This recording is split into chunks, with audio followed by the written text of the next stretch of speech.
साथियों, जब मैं भारत की टेक्नोलॉजिकल जर्नी की दिशा बदलने की बात कर रहा हूं, तो यह बात मैं बड़ी जिम्मेदारी के साथ और बड़ी सावधानी के साथ भी कर रहा हूं। 2018 में जब हमने आईडेक्स लॉन्च किया था, तो ऐसा नहीं है कि उससे पहले इस देश में टैलेंट की कमी थी। टैलेंट उसके पहले थे, अथवा उसके पहले इस देश में इनोवेशन की कमी थी, क्योंकि 2018 से पहले की स्थिति भी आप देखें तो पूरी दुनिया भर में भारत से निकला हुआ युवा हमेशा अपना परचम, अपना झंडा लहराता रहा है। और टेक्नोलॉजी के क्षेत्र में भी भारत से निकले नौजवानों ने सिलिकॉन वैली तक में अपना परचम लहराया है, और हमेशा से भारतीय टैलेंट की कद्र पूरी दुनिया ने की है। पर उस समय स्थिति ऐसी थी कि हमारा जो टैलेंट था वो हमारे लिए कम यूटिलाइज हो रहा था और दूसरे देशों के लिए ज्यादा यूटिलाइज हो रहा था। डिफेंस सेक्टर में तो यह चीज और भी ज्यादा खुलकर सामने दिख रही थी। वैसे तो हमने आईटी सेक्टर में महारत हासिल की, फार्मास्यूटिकल क्षेत्र में भी महारत हासिल की, सैटेलाइट के क्षेत्र में भी हमने महारत हासिल की, टेलीकॉम के क्षेत्र में भी तथा कम्युनिकेशन के क्षेत्र में भी हमने महारत हासिल की। तो फिर ऐसी कौन सी बात थी कि हम डिफेंस सेक्टर में उस टैलेंट को रिफ्लेक्ट नहीं कर पा रहे थे?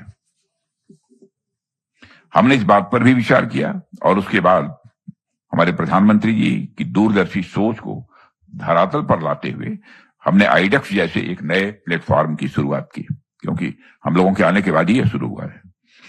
और उसके बाद से ही आप देखेंगे कि डिफेंस टेक्नोलॉजी के डेवलपमेंट में एक तरह की क्रांति का अनुभव यह देश कर पा रहा है, और इसने एक ऐसा चेन रिएक्शन शुरू किया है जिसे सच्चे मायने में एक सक्सेस स्टोरी कहा जा सकता है।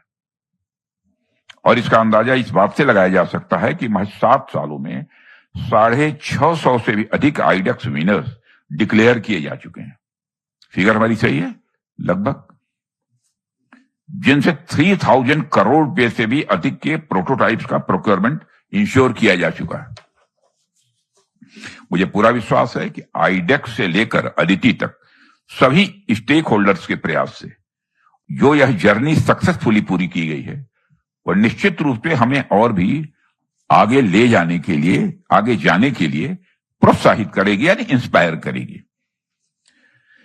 साथियों, जहां तक सरकार का प्रश्न है, तो हमने iDEX, technology development fund, self certification scheme, defence testing infrastructure scheme जैसी सारी स्कीम्स के माध्यम से इनोवेशन और डिफेंस मैन्युफैक्चरिंग को एक नए लेवल तक ले जाने का प्रयास किया है।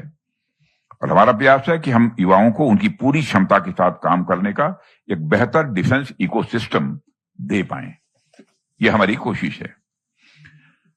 और विभिन्न पॉलिसी इंटरवेंशन के द्वारा हम लगातार यह प्रयास कर रहे हैं कि हमारे जो इंटरनल प्रोसीजर्स हैं वह और ज्यादा सिंप्लीफाई हों, ट्रायल्स में और अधिक तेजी आए, और जो इनोवेटर्स हैं उनको एश्योर्ड प्रोक्योरमेंट इंश्योर किया जा सके। ये तो ठीक है, इस पर तो ताली तो बजनी ही चाहिए।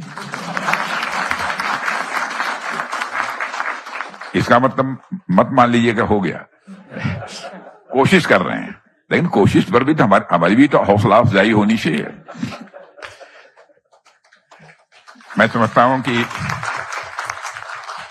इससे भी ईज ऑफ इनोवेशन में एक अच्छी खासी प्रोग्रेस होगी, मेरा विश्वास है।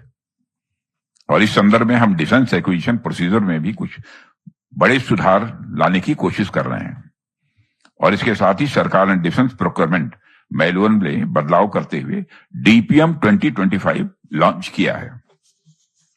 और इसमें एक अभूतपूर्व कदम उठाते हुए सरकार ने 5 साल के लिए एश्योर्ड ऑर्डर्स का भी प्रोविजन किया है, जो और 5 साल के लिए एक्सटेंड किया जा सकता है। और इसी तरह आईडेक्स स्कीम में लिबरल फाइनेंशियल प्रोविजंस के साथ साथ हम आईडेक्स कॉन्ट्रैक्ट में सिंप्लीफिकेशन लाने की भी कोशिश कर रहे हैं।